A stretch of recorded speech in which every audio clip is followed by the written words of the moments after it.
Well, should we be worried about developing conditions like musculoskeletal disorders and so on because our workplaces at home are not as well set up as our workplaces at the office?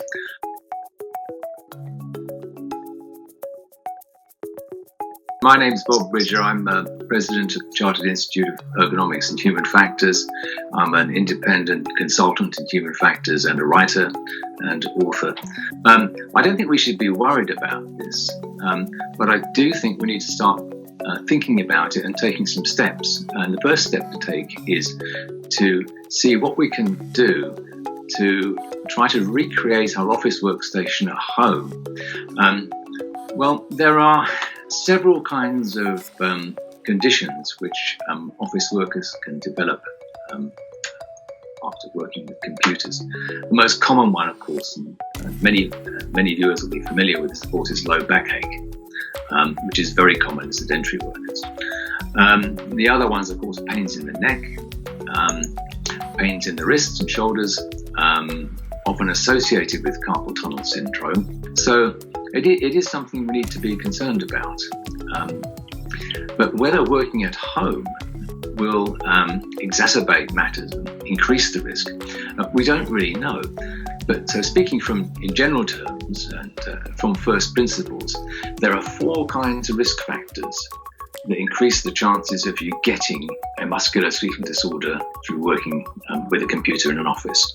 One of them is bad posture. Second one is doing highly repetitive work. The third one is working for very long hours without a break.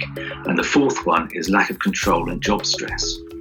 Now, looking at people moving from working in their offices to working at home, in your home office workstation isn't going to be as good as the one you have at work, so your posture is going to be worse. So a bit of an increased risk there. What steps can you take then to reduce the risk of getting musculoskeletal disorders and discomfort when you're working from your home office? Well, there are 3 basic things that you need to get right. Firstly, you need to have, when you're sitting at your desk, your screen must be no higher than your eyes.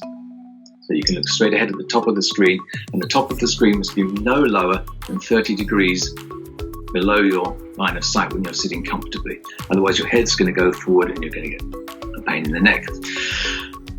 Your feet must be resting firmly on the floor or on a footrest. So if you've got a footrest in your office, bring it home. Your keyboard must be the same height as your elbows when you're sitting comfortably, so you can operate the keyboard in a comfortable position. Those are the 3 key things for the workspace.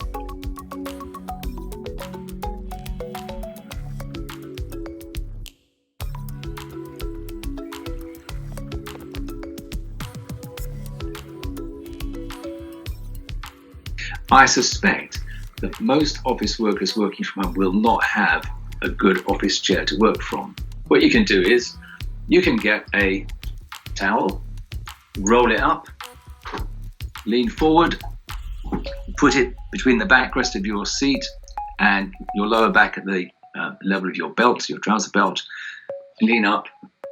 Now I've got a lumbar support. So those are 4 simple things you can do. And what else can you do? Well, there's a whole movement nowadays that's telling us, and the evidence is mounting, we shouldn't be spending too long sitting down anyway, even if we have got a well-designed workstation. So what should you do? You should try and get up and stand up and move around a bit, probably every 20 minutes to half an hour. Do not drink tea or coffee at your desk. Go to the kitchen, make your tea or coffee, drink it elsewhere, then go back to your desk. Definitely do not eat lunch at your desk. Go to the kitchen, eat lunch if it's a nice day, maybe eat outside. But in other words, reduce the time you spend sitting. This will, even though your workspace may not be perfect, even though your posture might not be as comfortable as when you're working in the office, by breaking up the time you sit, you will reduce the risk of problems.